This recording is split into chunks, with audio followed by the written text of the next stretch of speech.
This video will guide you through the creation of Single Touch Payroll returns available from APS Tax 2019.5 and beyond. A new return type, Single Touch Payroll, will be available with the Tax 2020 year-based matter in the Add Tax Return wizard. This is available for all main entity types. If you do not see the Single Touch Payroll form, you may need to add that in the Process Engine console range.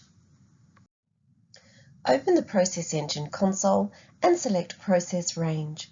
Right-click to select Create New Range.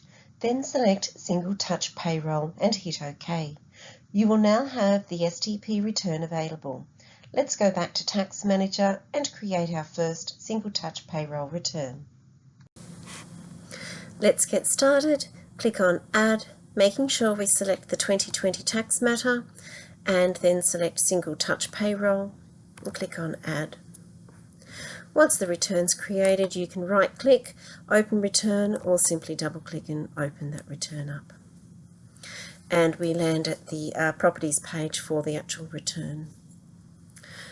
One of the first things we need to do is to enter the payee information. So coming up to Schedules, select Payees, and from here we can begin to import the payee information. We can utilise the client details that you've got in your database, or if the payees are non-clients, you're able to establish them as non-clients, adding in their details here, and the form will remember their details. Today I'm going to enter in client information that I have in this database. And we can see here their tax file number and their actual addresses have been populated.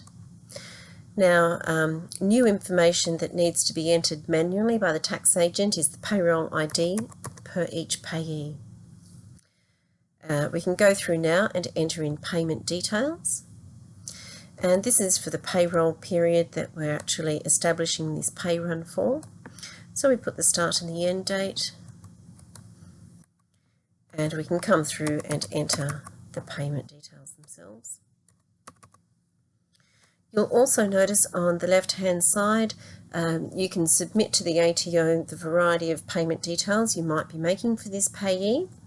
And if this payee is a new payee to the business, you can submit the onboarding details to the ATO as well, including residency status, basis of employment, and if that is actually if they're claiming tax-free thresholds or any other payments.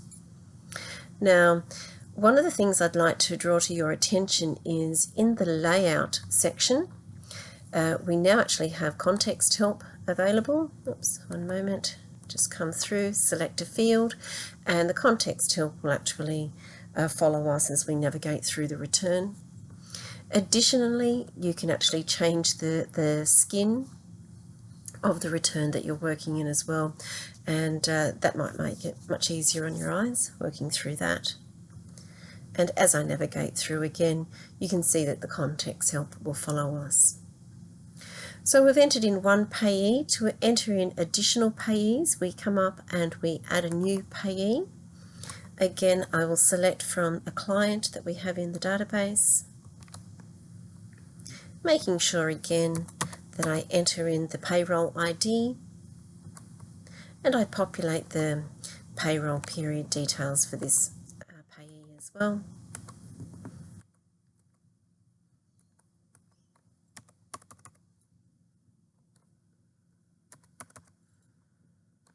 And if we're happy with that, we can close out of the payee section and be returned to the main section of the form.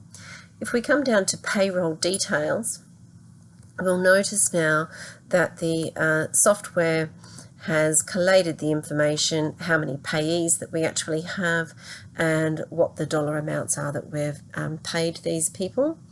We now have to enter in the pay date, and when we're actually making the payroll run.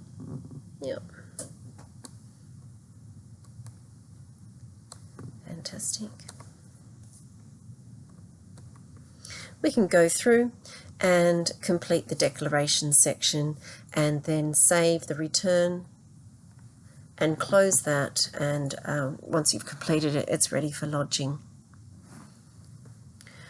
I'd like to refresh Tax Manager now and show you that the pay date information that we input into the return is now shown on the front of Tax Manager, and that this actually happens to be the original return as well.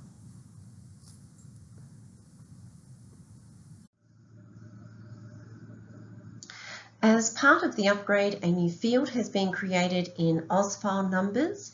The Business Management System Identifier is a system-generated field which is populated the first time you create an STP form. On the left-hand side, you can see Client Console where the BMS ID is blank. After I've created the STP form, on the right-hand side, you can see that it's now been generated, and it is non-editable. We have also created additional training collateral for you with the document named Single Touch Payroll Guide. It covers everything in this video, as well as explains how you will manage updates or replacements to an original lodged form. The document will guide you and instruct you how to resolve each situation. You will locate this document in our tax software installation files. Thank you.